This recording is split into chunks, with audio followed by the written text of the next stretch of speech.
buenas tardes.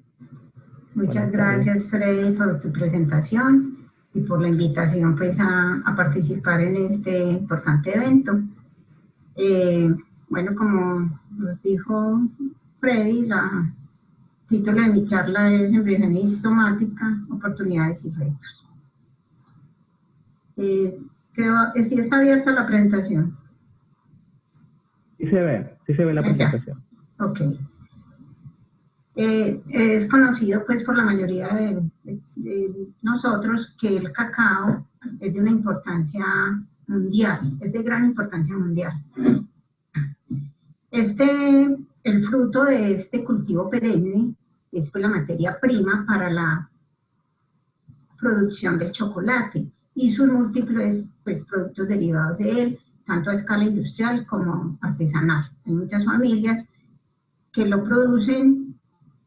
En general, en todos los países se estima que más o menos 6 millones de agricultores son los que aportan gran parte de la producción del cacao. Si vamos a mirar a nivel mundial, los diferentes continentes tienen diferentes aportes.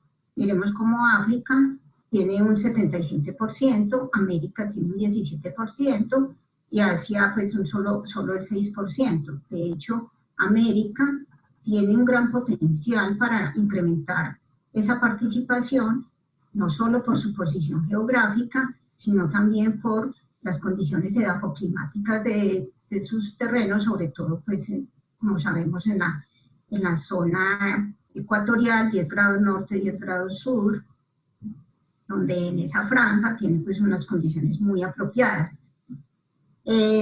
Actualmente se ha estimado una demanda creciente en la producción de cacao. Entre otras razones está el incremento en la demanda por parte de China, con un 5% anual. Se tiene también el crecimiento del precio del grano, con aproximadamente el 10%. También se han encontrado cambios drásticos en lo que es el consumo, las preferencias del consumo del chocolate. Esto ha llevado, por ejemplo, que en el 2019, el año pasado, la industria del chocolate superó los 13.580 millones de dólares y eso ha llevado a que se creen buenas expectativas y estimando más o menos alcanzar las 15.000 millones para el año 2024. Eso quiere decir que esas demandas requieren pues ser atendidas. Sin embargo, la oferta no es suficiente para esas demandas que existen. ¿Qué pasa? Esas ofertas se ven afectadas precisamente por la baja productividad, que por ejemplo en América se ha visto limitada principalmente por la presencia de cultivos, por ejemplo, envejecidos, donde las productividades bajan. También la falta de tecnificación, la falta de ese acompañamiento a esos pequeños y medianos productores. Entonces, ¿qué quiere decir? Por ejemplo, en Colombia se estima que más o menos 143 millones de plantas se requieren para realmente empezar a ofertar y contribuir a esa demanda que existe en este momento. Se requieren en general renovar cultivos viejos e incrementar el número de hectáreas con cultivos nuevos. Eso impacta específicamente en ese primer eslabón de la cadena, que es la producción de grano, o sea, contar con suficiente material vegetal. Se hace necesario entonces revisar las metodologías de propagación y mirar cómo mejorar la aplicación práctica de esos sistemas de propagación, manteniendo obviamente la estabilidad genética, la productividad y la eficiencia pues en la producción. Conocemos pues que los principales sistemas de propagación del cacao es la reproducción sexual por semilla, que es muy tradicional, es económica, pero tiene sus dificultades en términos principalmente de la variabilidad genética que se genera, lo cual no es lo deseado en estos casos. En cuanto a la reproducción asexual, que sí mantiene más la estabilidad genética, realmente es una clonación, tenemos lo que es el injerto de yemas y el realizado de estacas, que es un método pues bastante utilizado, sobre todo el injerto. Se tiene también estos métodos ya estandarizados. ¿Qué pasa acá? Que requieren espaciosos jardines clonales, está poco industrializado y la mano de obra es intensiva. Y tenemos también la reproducción asexual por cultivo de tejidos vegetales, donde obtenemos plantas clonales, la estabilidad genética también se mantiene, se comporta bien en cuanto a su enraizamiento. Aquí hay una dificultad, la desventaja es que esta tecnología al principio, mientras se estandariza y se tienen los protocolos listos, la tecnología puede ser costosa en esa primera etapa. Dándonos a lo que es el cultivo de tejidos vegetales, tenemos que esta técnica aporta en varios objetivos de lo que es la biotecnología vegetal, sobre todo lo que es la propagación clonal, la multiplicación a escala. Tenemos también que aporta enormemente a lo que es la transformación genética, porque contando con un método de regeneración, pues ya podemos proyectarnos a una transformación. Esto, entre otros, muchos de los objetivos con los cuales se puede, a los que puede aportar el cultivo de tejidos vegetales. Dentro del cultivo de tejidos vegetales, entonces, hay varias formas de regenerar las plantas, de obtener esa propagación de plantas, esa propagación clonal. Miremos acá cómo se ilustra que de cualquier parte de la planta podemos lograr obtener una planta completa enraizada, ya sea por la vía conocida como la embriogénesis somática, aquí en este caso ilustra a partir de polen, o incluso a partir de algún segmento de hoja, o de una flor, o de cualquier parte de la planta, y también la vía conocida como organogénesis, donde de nuevo se generan las plantas. Esto, si lo ponemos similar a las condiciones naturales, se ve en la naturaleza, se ve en nuestras casas, a partir de las suculentas, donde de un pedacito de hoja se generan plantas completas. Igual ocurre pues en el cultivo de tejidos, y en el caso de brotecitos o yemas o nudos, también entonces se conoce como formación de yemas o desarrollo de yemas. Todas estas nos llevan a obtener plantas completas, una forma de regenerar plantas. Voy a entrar a lo que es la embriogénesis somática, la cual, como la palabra lo dice, es la embriogénesis, pero del cuerpo de la planta. La embriogénesis somática consiste entonces en el desarrollo de embriones a partir de partes de la planta que no son sexuales. Eso es una propiedad pues muy específica de los organismos vegetales. Estos embriones que se forman van a estar bajo unas condiciones de cultivo específicas que nos van a permitir que se desarrollen hasta convertirse a planta completa. Este proceso de embriogénesis somática no es exclusivo para cacao, se presenta también en muchos otros cultivos y tejidos vegetales. Para el caso específico de cacao, tenemos aquí una diapositiva donde se ilustra la embriogénesis cigótica, la conocida germinación de semillas. Aquí las semillas se van formando y van generando pues el embrión, el cual cuando la semilla ya está lista para desarrollarse, entonces se le conoce como la germinación de la semilla. En el caso de la embriogénesis somática, el tejido de la planta que mejor respuesta ha generado son los tejidos florales. Sobre todo los pétalos y los estaminodios tienen ese potencial para generar in vitro, o sea, en condiciones de laboratorio, los embriones que luego van a desarrollarse, van a pasar por diferentes estadios hasta generar la planta completa.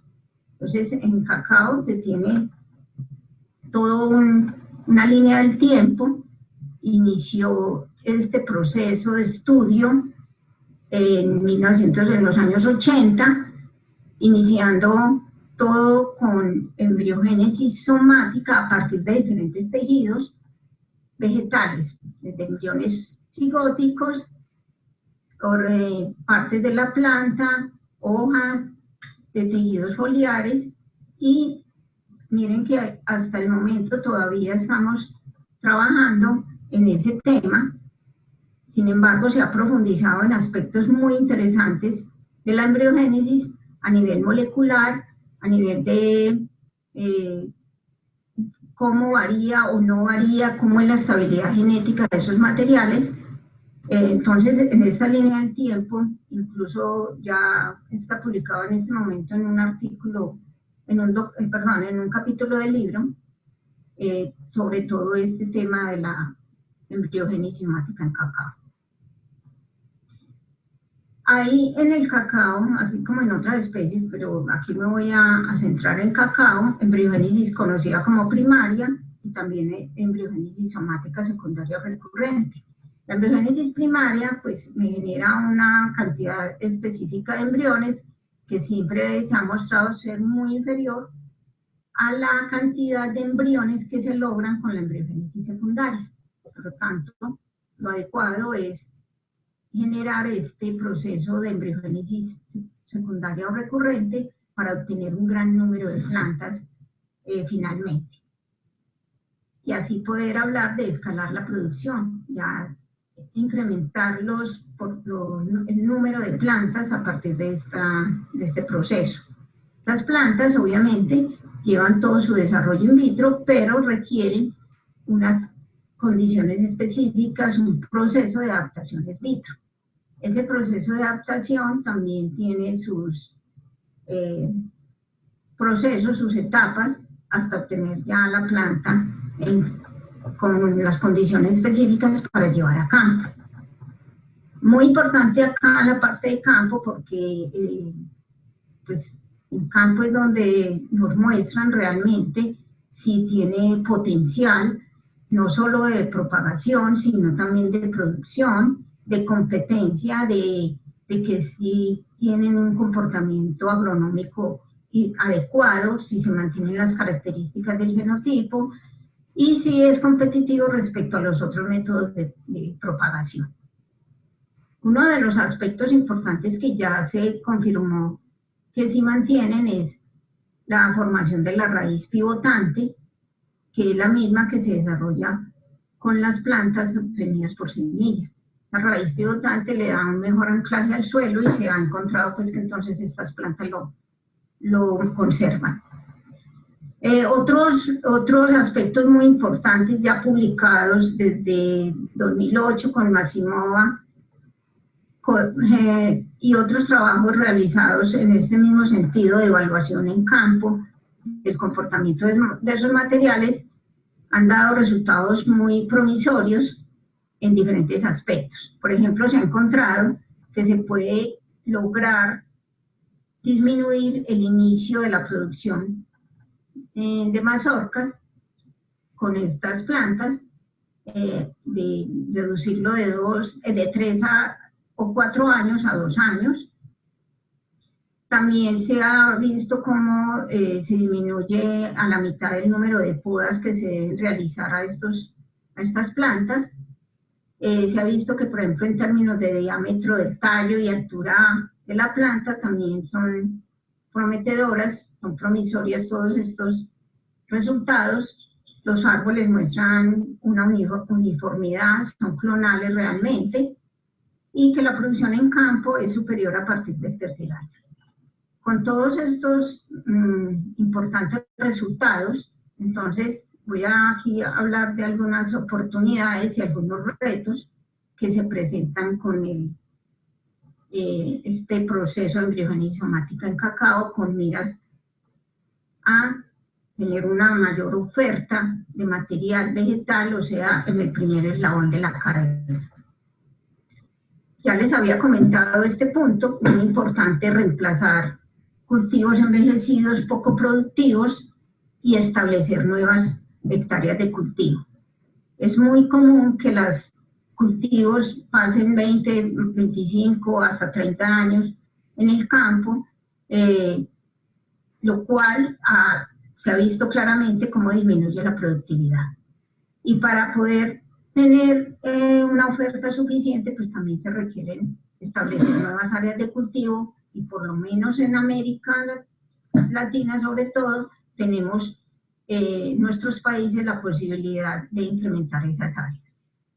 Y lo que les comenté también, de acuerdo a los resultados que ya se tienen en campo, es la posibilidad de iniciar el cultivo con precocidad, lo que favorece increíblemente la parte económica. Empiezan a generarse resultados económicos para los productores, así sea medio año o con un año de anticipación. Eso es muy representativo económicamente para ellos. Hay otra oportunidad que es la automatización o la semiautomatización de la producción. Resulta que les hablé de la embriogénesis somática, casi todos los protocolos están establecidos en medio sólido. Hay algunos trabajos en medios líquidos con algunos sistemas de inmersión temporal, algunos incluso pensando ya en automatizarlo a nivel de bioreactores. El medio líquido se ha visto que tiene unas ventajas muy interesantes respecto al sólido para la multiplicación, para la regeneración de plantas. Por ejemplo, también la cantidad de oxígeno disuelto, el pH en esos medios, ha mostrado unos resultados muy interesantes en otros cultivos como zanahoria y alfalfa, como ven en la tabla. Entonces, esta es otra oportunidad grandísima de mejorar la cantidad de embriones que se producen y obviamente entonces lo que se traduce en plantas. Tenemos oportunidades en otros ámbitos muy interesantes, como es estudios básicos, sobre todo aspectos moleculares que nos permitan entender mejor ese comportamiento y así entendiendo desde lo biológico cómo es ese comportamiento, podemos ahondar en diferentes etapas del desarrollo de ese comportamiento, por ejemplo, la etapa de madurez del embrión, la etapa de multiplicación, cuando se fusionan los embriones no hay un buen desarrollo, qué es lo que ocurre en esos casos, el medio de cultivo, cómo poderlo optimizar también en esas diferentes fases, cómo los reguladores de crecimiento están interactuando en cada etapa del desarrollo, y la respuesta entonces es diferente en un genotipo o en otro. Las condiciones de cultivo como temperatura, luz, humedad relativa, todos estos aspectos básicos son muy importantes. También podemos aportar grandemente en lo que es el mejoramiento genético.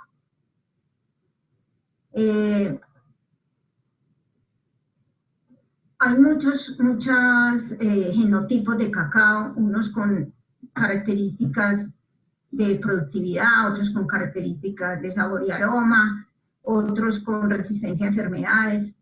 Esos, por ejemplo, con resistencia a enfermedades, pero que no necesariamente son los más productivos, nos servirían enormemente para mejorar aquellos que son muy productivos, obteniendo unos materiales mejorados para ofrecer a esta demanda que hay actualmente. Y en el caso del saneamiento, eso ya es un hecho, está documentado no solo en cacao, sino para otros cultivos, cómo la embriogénesis somática permite hacer un saneamiento principalmente a virus y enfermedades pues, de patógenos. La técnica como tal facilita ese saneamiento. Entonces, es otra oportunidad muy grande que tenemos con la embriogénesis somática. En cuanto a los retos más importantes que se han identificado en el cultivo in vitro vía embriogénesis somática del cacao, tenemos lo que es la conversión a planta, tanto en el laboratorio como esa conversión hablada hasta obtener planta en vivero, enraizada y creciendo pues normalmente. Ahí este cuello de botella, vuelvo y ratifico, no es solo para cacao, es para la mayoría de los cultivos que se generan por embriogénesis somática. En cacao también está identificado esta limitante, entonces uno de los retos es incrementar pues esas tasas de conversión a planta completa hasta la fase de in vitro. La cual ya también hay estrategias, como una de ellas es los sistemas de inmersión temporal. Miren este otro reto, en el cual nosotros hemos venido trabajando en el laboratorio, en el equipo de trabajo, es generar protocolos para genotipos de interés. Yo les hablaba que hay materiales muy interesantes de cacao en términos de productividad, en términos de calidad, en términos de sabor y aroma, que es lo que los mercados europeos están muy interesados actualmente, en lo cual hay una gran demanda, y también materiales con resistencias a enfermedades. En este caso serían, por ejemplo, portainjertos o patronal. Entonces este es otro reto bien interesante, como les digo, ya hemos venido trabajando en él. Escalar la producción en biofábrica es otro reto, porque no es lo mismo producir las plantas y tener un protocolo a escala de laboratorio. Lo interesante es hacer ese escalado de la producción, lo que va a llevar a disminuir esos costos. Los costos de producción, pues, haciéndolo a nivel de biofábrica, pues serían menores, esa es la idea, y por eso también estamos trabajando en ese tema. Y por último, lo que es la adopción de la tecnología por parte de los cultivadores, los productores, lo cual, si bien para muchos cultivos ya se ha iniciado y se tienen como experiencias positivas, hace falta, por ejemplo, en cacao, mirar cómo llegar a un acuerdo con esos productores medianos y pequeños que comprendan cómo es que se hace desde el laboratorio, tener un estrecho relacionamiento con ellos, hacer las evaluaciones conjuntas en campo para que ellos miren los resultados directamente desde el laboratorio hasta el campo, lo que los lleve a mejorar esa percepción y a querer adoptar la tecnología como tal, que es otro de los retos importantes que, como les dije ahorita, se convierte en una oportunidad. Aquí les muestro mi equipo de trabajo con el cual estoy adelantando el proyecto que les mencioné para llevar hasta el campo y evaluar esos materiales y acompañar a los pequeños y medianos productores de este cultivo. Muchas gracias a todos por escucharme y estoy atenta a las preguntas. Sí. Muchísimas gracias, doctora Urrea. Vamos a proceder con la sesión de preguntas. La primera indica, ¿cuáles son los números en cuanto a producción de plantas obtenidas por embriogénesis somática versus las plantas injertadas? ¿Cuántos quintales por hectárea han registrado ustedes en plantas de 2 y 3 años de edad? Realmente los datos que les entregué de evaluación en campo no son directamente de mi equipo de trabajo, ¿sí? De ellos, ahí ya están los artículos, ahí ellos reportan, no tengo en este momento el dato preciso de los quintales y de la cantidad que obtienen, pero puedo enviarle los documentos donde pueden consultar exactamente o preguntarle a los investigadores, porque no tengo ese dato y, como les decía, es trabajos realizados por otros investigadores. Yo apenas voy a hacer esa parte en campo para el próximo año, posiblemente, o por 2022, y tendré pues esos resultados, porque lo más interesante es hacerlo uno en su propio país, en las regiones, porque no todos tienen una respuesta similar, ¿cierto? Entonces estos trabajos que les comento, por ejemplo, uno fue hecho en Luisiana, el otro también un trabajo en Ecuador, otro en Indonesia. Entonces, no es lo mismo uno hablar de esos países al hablar del caso propio de la zona donde uno esté cultivando. Claro, sí. Y debido al tiempo, una última pregunta. ¿Cree que esta tecnología llegue a ser algún día masiva, considerando que hasta el momento no hemos visto iniciativas sostenibles en el tiempo? Pues yo tengo mucha confianza en que con todo lo que hemos avanzado en la investigación y ya llevando los resultados a campo, logremos hacerlo masivo como lo hemos soñado desde el principio. Listo, doctora, muchísimas gracias. Hay más preguntas, pero nosotros...